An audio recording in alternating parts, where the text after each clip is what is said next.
Okay, so nobody really wants to think about getting arrested, Right. right? But like, what happens if you're just going about your day and suddenly you're in a situation and it's escalating and the police are involved and you're being taken into custody Yeah. and it just feels wrong? Like Mm-hmm. maybe even unlawful, Yeah. you know? Absolutely. What do you do in that situation? Right. I think that's something that everybody really should know and needs to know. Yeah, for sure. And that's what we're diving into today. Absolutely. We are looking at your rights if Mm-hmm. you are ever arrested, and we're focusing especially on situations where it happens without a warrant. Interesting. So we've got this really great guide that we're going to be taking a look at, Okay. and it just breaks down all the essential steps, and it's some really must-know information for everyone. Definitely sounds important. Yeah, it is. Let's get into it. Yeah, so let's just dive right in, I guess. Yeah. When you're in that high-pressure situation like that, Right. what's the most important thing to remember?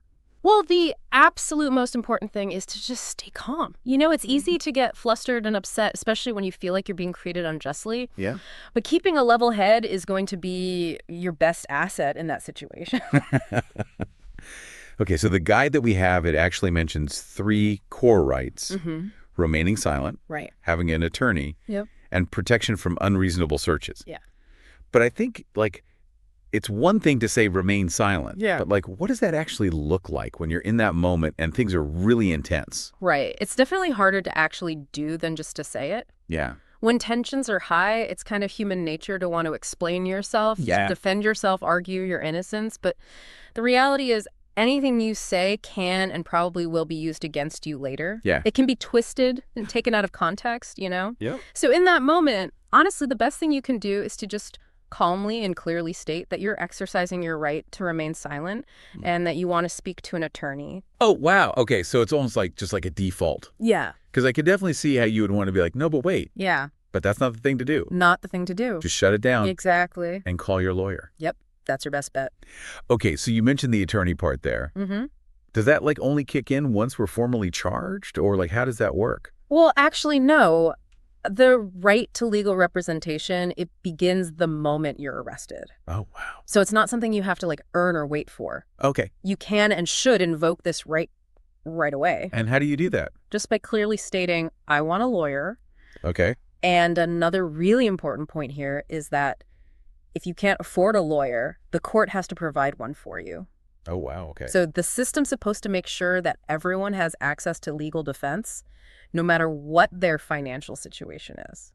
Oh, well, that's good to know. Yeah. So what about, like, we see these dramatic scenes in, like, movies and TV shows Right. where the police barge in and start, like, tossing the place, searching everything. Oh, yeah. Is that even legal? Could you just do that?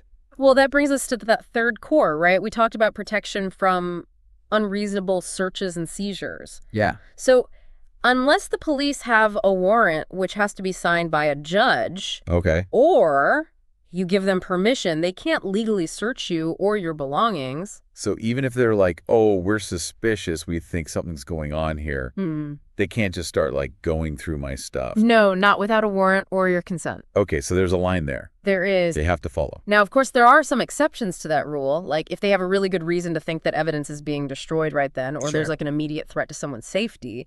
But in most situations, they need that warrant. Okay, so let's say it's like the worst case scenario. Yeah. The situation's escalating. Maybe I've tried to assert my rights and I'm still being arrested. Mm-hmm. What are, like, the specific steps I should be taking in that moment? Okay, well, the most important thing is to stay safe. Okay. Don't try to physically resist arrest, even if you think it's totally unlawful. Okay. Resisting arrest is only going to make things worse. It can lead to more charges against you and put you in more danger. So instead, what you should do is focus on documenting everything. Yep. If you can try to discreetly write down or remember the officers' names and badge numbers, the exact time, the location, and if there are any witnesses, try to remember who they are or what they look like. Okay. And technology can be a big help here too, if it's safe to do. So you could consider setting your phone to record audio or video. Okay. And very important, don't sign anything without talking to your lawyer first. Okay, so even if I'm panicking and freaking out, I need to be like, no, hold on. Try to stay calm, gather as much info as you can. Got it. Write it all down. Exactly. Okay, so this is really insightful. I feel like this is like a crash course in how to stand up for myself It is. Yeah. in a really intense situation. That's a good way to put it. So what happens after the arrest, like once the initial chaos is kind of calmed down? So as soon as possible, you need to contact a lawyer. Okay. They can help you understand what's happening, what your legal options are, Yeah. and they can help you figure out if the arrest was even legal in the first place. Mm-hmm. And they'll help you protect your rights as you go through the whole legal process. Okay. And if you believe that you were harassed or the arrest was unlawful, Yeah. you can also file a formal complaint. Mm-hmm. There are different places to do that, depending on where you are.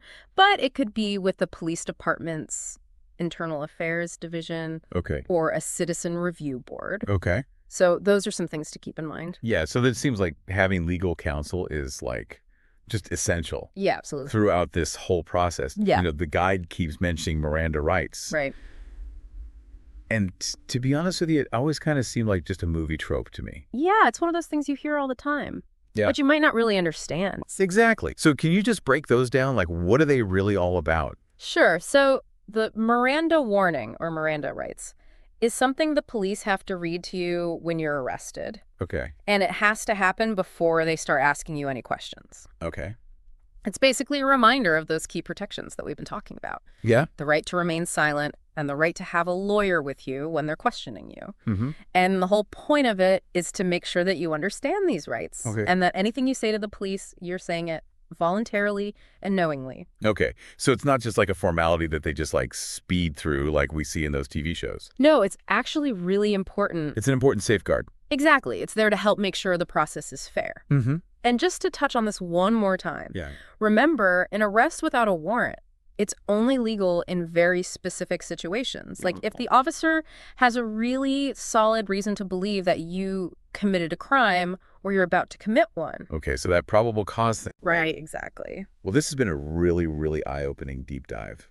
I feel like I've learned a lot. It's good information to know, for sure. Yeah. And it's clear that knowing your rights is like the first step Definitely. to protecting yourself in what could be a really, really stressful situation. Yeah, nobody wants to go through that. Nobody does. Yeah. But it's better to be prepared. Absolutely. And of course, we have to remind everybody that this is all just for informational purposes only. Right. This isn't legal advice. Right. You should always consult with an attorney if you have any specific legal questions. Mm-hmm. Or if you're in a situation where you need legal help. For sure. But it's definitely something to think about. You know, Yeah. it's one thing to know your individual rights, Mm-hmm. but what can we do as a society to make sure that arrests are always fair and lawful? That's a big question. It is a really big question. Yeah, it's something that everybody should think about. Yeah, that's something to ponder for everyone. For sure. Thanks for joining us for this deep dive. Absolutely. Thanks for having me. We'll see you next time. See you later. Bye.